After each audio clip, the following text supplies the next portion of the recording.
బతుకమ్మ సంబరాలకు రాష్ట్ర ప్రభుత్వం అన్ని విధాల సహాయ సహకారాలు అందిస్తుందన్నారు ప్రభుత్వ ఆది శ్రీనివాస్. ఈ నెల 8న బతుకమ్మ వేడుకలను గ్రాండ్ గా నిర్వహిస్తామని చెప్పారు. వేములవాడ మూలవాగులో బతుకమ్మ తెప్ప దగ్గర ఏర్పాట్లను పరిశీలించిన ఎమ్మెల్యే ఆది శ్రీనివాస్ మహిళలకు ఎలాంటి ఇబ్బంది కలగకుండా చూస్తామని చెప్పారు.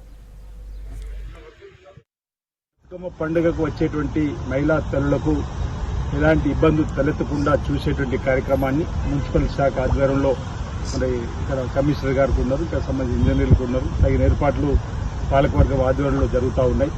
ప్రభుత్వం పక్షాన్ని కూడా ఏదైనా చేదోడు ఇవ్వడానికి కానీ అవసరం ఉంటే ప్రభుత్వ పక్షాన్ని కూడా ఏర్పాటు చేయాలని చెప్పని ఓ ఆలోచనతో ప్రభుత్వం కూడా ఘనంగా బతుకమ్మ పండుగను జరపాలని చెప్పినటువంటి ఆలోచన ఈరోజు ఎంగిల పూలు బతుకమ్మని పుత్తూరు అమావాస్య సందర్భంగా మరి గౌరమ్మను పూజించుకొని మరి తొలి రోజు చిన్న బతుకమ్మను కూడా ఆడేటువంటి వారికి ఇబ్బంది తలెత్తుకుని చూసేటువంటి ఏర్పాటు ఇక్కడ కానీ 3 రోజుల క్రితమే దేవాలయంలో కూడా తగు ఏర్పాటు చేయాలని చెప్పని అక్కడ ఉన్నటువంటి పరిసర ప్రాంతాల్లో వచ్చేటువంటి మహిళాతులకు ఎలాంటి ఇబ్బంది తలెత్తకుండా చూడాలని చెప్పని కూడా ఆలయ ఇవ్వకుండా ఉన్నటువంటి అధికారులు కూడా ఇప్పటికే ఆదేశాలు కూడా జరిగింది ప్రభుత్వ పక్షాన.